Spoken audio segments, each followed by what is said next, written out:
I understand you want to make finance entertaining, but it's not a game. On October 6th of 2008, I came on this show and did something you're never supposed to do if you have a stock show. And I don't want to put too much faith in intuition, but I have had good intuition over 29 years of investing. Bear Stearns is fine. Do not take your money out.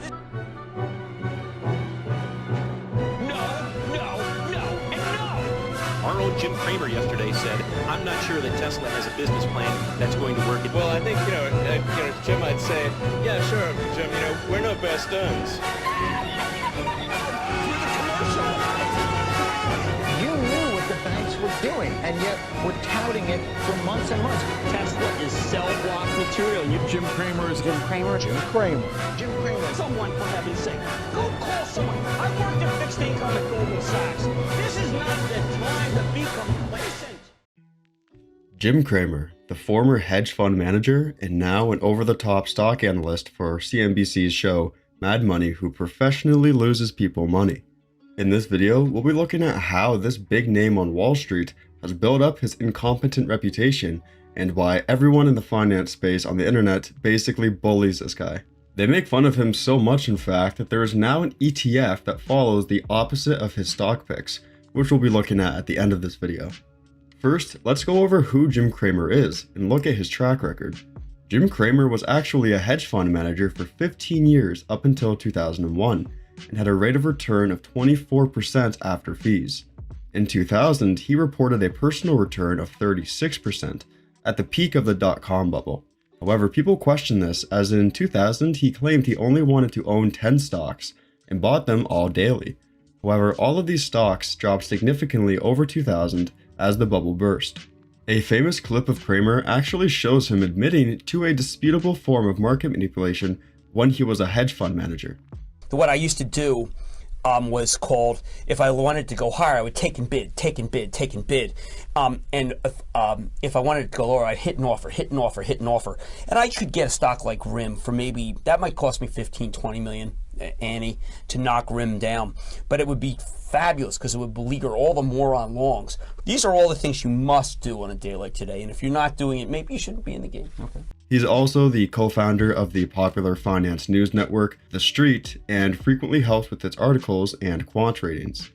Anyways, he's most commonly known for hosting CNBC's finance show, Mad Money. On this show, he discusses stocks, the overall market, and really how the economy is doing. He's known for his overconfident statements and exaggerations on the show, and many actually think his own personality is just a shtick, acting like a bizarre idiot who thinks he's a stock-picking guru while it's all just entertainment. Jon Stewart, who was a major critic of Jim Cramer in the late 2000s, criticized him often on his crazy presentation on his show and the disingenuous nature of his remarks. Now, let's really get into why people make so much fun of Jim Cramer. Cramer is one of those characters who people love to make fun of, and much of his celebrity-like status can be attributed to this. To summarize it into one sentence, people make fun of Jim Cramer because he's always wrong. The guy, as a professional stock analyst, hosts his own show and is oftentimes extremely wrong. I knew exactly what to do, but in a much more real sense, I had no idea what to do. He even has very opposite takes on certain concepts than most of Wall Street. For example, stating at a time that price-earning ratios do not matter at all and are not looked at when he picks his stocks. I mean, maybe that's why his company valuations and predictions are often completely screwed up. Even other market speakers criticize Cramer and recommend against his stock picks. Both Barron's and the Wall Street Journal both wrote articles in the late 2000s criticizing Cramer and recommending against his stock picks. He's just simply bad at picking stocks. JHI's Actions Alert Plus portfolio from 2001 to 2016 returned a cumulative total of 64.5%, while the S&P 500 returned 126.1%. Cramer's portfolio picks literally returned half of what buying an S&P 500 index fund would have. And even when Cramer has been right, he has been wrong. Let me explain. Paul Bolster, a professor in finance at the Northeastern University, explains how Cramer's returns and beating the market at times are just a result of taking on excess risk. He explains how if you adjust for the market risk, the excess return from Cramer's picks is essentially zero. What this means is, sure, Kramer won at times, beating the market. However, his returns can't be consistent because of this riskiness of his fund, and the returns you do get are from this excess risky bets. Now, let's look at some of Kramer's famous shitty calls that made him one of the most made fun of finance personalities on the internet. First, Kramer was very pessimistic on Tesla's IPO, stating it does not have a good long-term business model as an electric car company. But long term, Tesla is cell block material, and you're going to hear it some Thursday coming up. That's why I'm doing a very special cell block today. As we all know, over the following years, Tesla's stock shot up and is one of the most valuable companies in the world. So, a pretty good business model, I'd say. What's funny too is Elon Musk was actually questioned about investors' pessimism, including Kramer in particular, when his IPO was launched, and he almost laughed it off.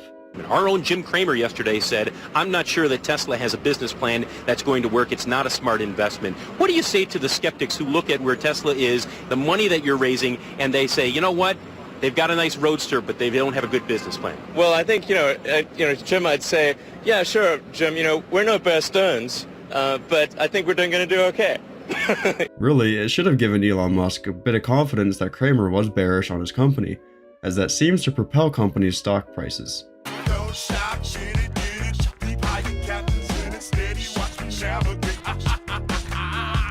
Next, we have his well-known General Electric call in 2018.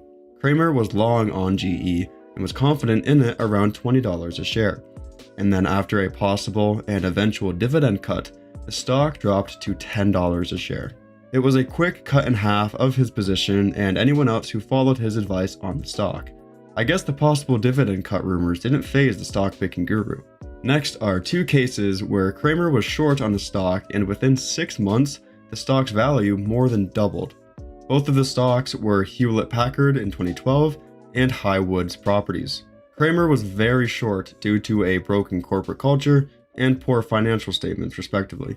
Within 6 months, both of these stocks shot up to 115 and 124%, making those margin calls pretty rough. Worst mistake I ever made was getting engaged to Lucy. I'll drink to that, bud. We're still late in the car!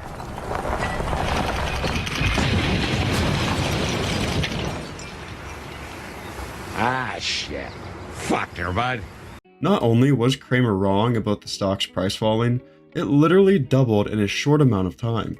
Lastly, one of, if not Kramer's worst calls, has to be his optimism for bank stocks right before the financial crisis of 2008 and preceding failures of multiple banks. On August 8, 2008, he recommended investing in banking stocks. In particular, he mentioned Bear Stearns, Merrill Lynch, Morgan Stanley, Wachovia, and Lehman Brothers, all of which, except for Morgan Stanley, went bankrupt a little over a month later.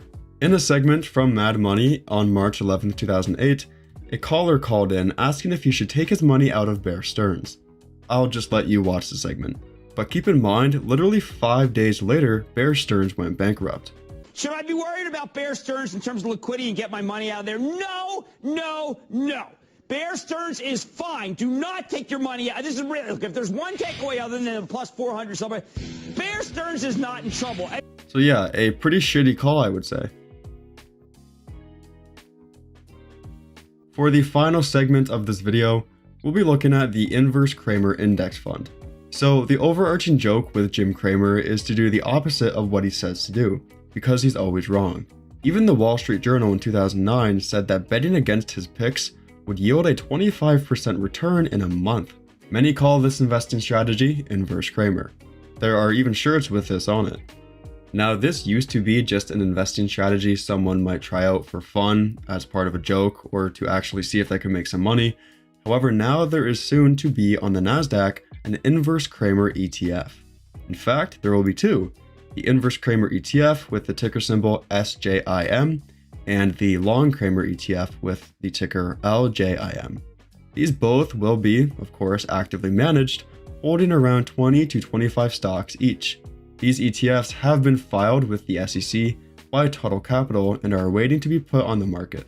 So you really can put your own money into the joke, or I guess the possible real investment strategy, inversing Jim Cramer's stock picks. Anyways, that's why everyone makes fun of Jim Cramer. I hope you enjoyed and were able to laugh at Jim Cramer and his famous idiocy. If you want to see similar content to this, subscribe to the channel and follow my other social media pages. Consider sharing this video with others as well if you think they'd enjoy it. Thank you for watching and have a good rest of your day.